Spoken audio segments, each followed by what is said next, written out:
আবারও কোটা আন্দোলনকারীরা নতুন কর্মসূচি ঘোষণা দিয়েছে।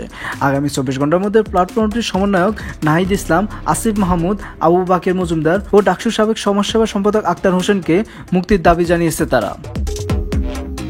এছাড়াও যত শিক্ষার্থীদের বিরুদ্ধে মিথ্যা মামলা দেওয়া হয়েছে তাদের মামলা প্রত্যাহার করে গুম ও আটককৃত শিক্ষার্থীদের 24 ঘন্টার মধ্যে মুক্তি দিতে হবে। কোটা সংস্কার আন্দোলনকারীদের প্ল্যাটফর্ম বৈষম্য বিরোধী ছাত্র আন্দোলন নতুন এই কর্মসূচি ঘোষণা দিয়েছে। রোববার স্কুল, কলেজ ও স্থানীয় ইউনিটগুলোতে হেল্প পোস্ট গঠন করে আহত ও নিহত শিক্ষার্থীদের তালিকা তৈরি ও তাদের পরিবারকে সহযোগিতা দান এবং সারা দেশের দেওয়ালগুলোতে গ্রাফিতি ও দেওয়াল লিখন কর্মসূচি পালন করা হবে।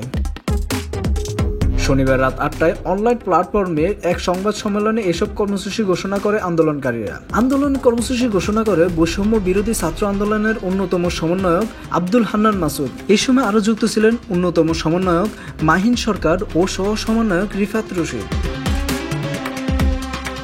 সংবাদ সম্মেলনে মাসুদ বলেন, আমরা 3টি বিষয় স্পষ্ট করছি। এর আগে 2018 সালে কোটা বাতিলের প্রজ্ঞাপন জারির পর সেটি 6 বছরও টিকে নেই। তাই পরিপত্র খেলা বন্ধ করে স্টেক হোল্ডারদের, বিশেষ করে শিক্ষার্থীদের সঙ্গে আলোচনা করে একটি স্বাধীন স্থায়ী কমিশন গঠন ও কমিশনের সুপারিশ অনুযায়ী আইন পাস করতে হবে। পুলিশ কনস্টেবল থেকে মন্ত্রী যতজন শিক্ষার্থী হত্যার সাথে জড়িত তাদের অব্যাহতি দিয়ে আইনের আওতায় আনতে হবে। 24 ঘন্টার মধ্যে যদি দাবি মেনে নেওয়া না হয় তাহলে আমরা আরও কঠোর কর্মসূচিতে যাব, প্রয়োজনে আবার মাঠে নামব। এছাড়াও আব্দুল হান্নান মাসুদ আরও বলেন, আমরা এখন পর্যন্ত 236 জন নিহতের তালিকা পেয়েছি। এর মধ্যে 78 ভাগই শিক্ষার্থী, আর আহতের সংখ্যা হাজার ছাড়াবে। এখন পর্যন্ত 3500 শিক্ষার্থী আটক বা গ্রেফতার হয়েছে।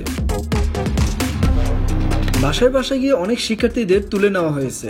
তাছাড়া আমাদের 32 জনের নামেও মামলা হয়েছে, যেখানে শাহবাগ থানাতেই 11টি। এইসব মামলায় অজ্ঞাতনামাদেরও রাখা হয়েছে।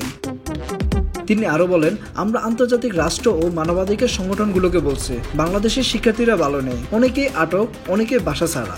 আপনারা সরকারকে চাপ দিন, আন্তর্জাতিক আদালতে গণহত্যার দায়ে সরকারের বিরুদ্ধে মামলা করুন, র্যাব ও পুলিশের বিরুদ্ধে ব্যবস্থা নিন। আর প্রবাসীরা যেন শিক্ষার্থীদের পক্ষে আওয়াজ তোলে এবং স্ব জায়গা থেকে প্রতিবাদ জানায়, সে আহ্বান জানাচ্ছি। আন্তর্জাতিক সম্প্রদায়কে শিক্ষার্থীদের পাশে দাঁড়ানোর অনুরোধ করছি।